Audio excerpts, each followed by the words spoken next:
तो हमारे पास सवाल क्या है? ये जो स्क्रीन पे आपको सवाल दिख रहा है इसको हम सोल्व करेंगे। टू फैक्टर्स ऑफ प्रोडक्शन से A and B have same price.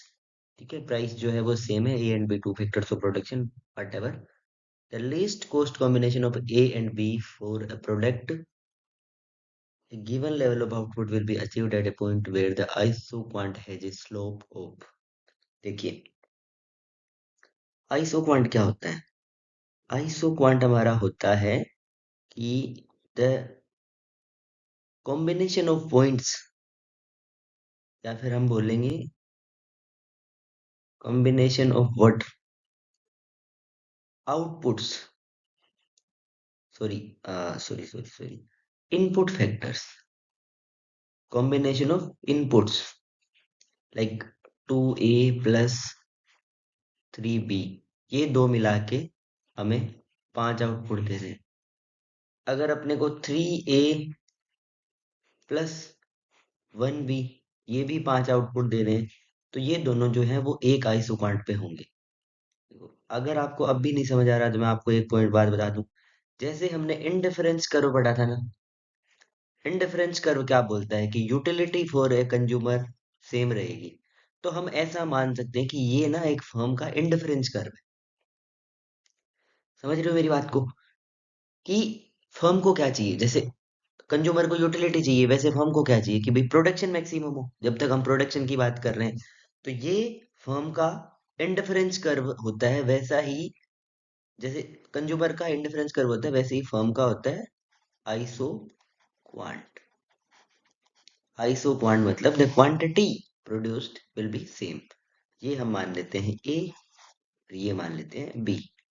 Generally हम मानते हैं labour and capital. The combination of labour and capital जो होता है, उससे क्या बनता है अपना, ये बनता है।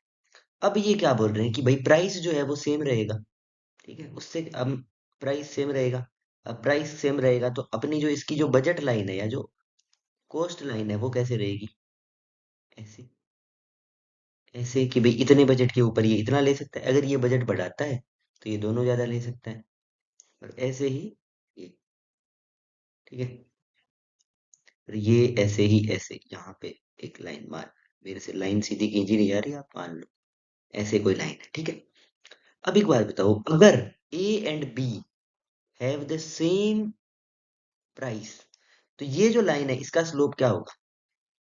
इसका स्लोप होगा सर -1, क्योंकि जितना ए अफोर्ड कर सकता है प्रॉपर बजट में उतना ही बी करेगा।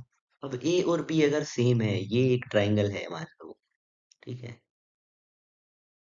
इसमें ये लाइन और ये लाइन सेम है, इसका स्लोप क्या होगा? -1, पूरा पूरा -1, समझे? और जो आइसो क्वांट पे जो फर्म का लीस्ट कॉस्ट कॉम्बिनेशन जो होता है, लीस्ट कॉस्ट कॉम्बिनेशन वो कहाँ होता है? वो जहां होता है, जैसे अपना वही सेम इंडिफरेंस कर्व वाली बात।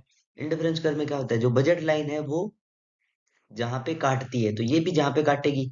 और ये अपना आइसो क्वांट है, इस पे इस पॉइंट का अलग स्लोप है अपना, इस पॉइंट का अलग स्लोप है, इसका अलग स्लोप है, इसका अलग स्लोप है, ऐसे स्लोप कम होता जाता है।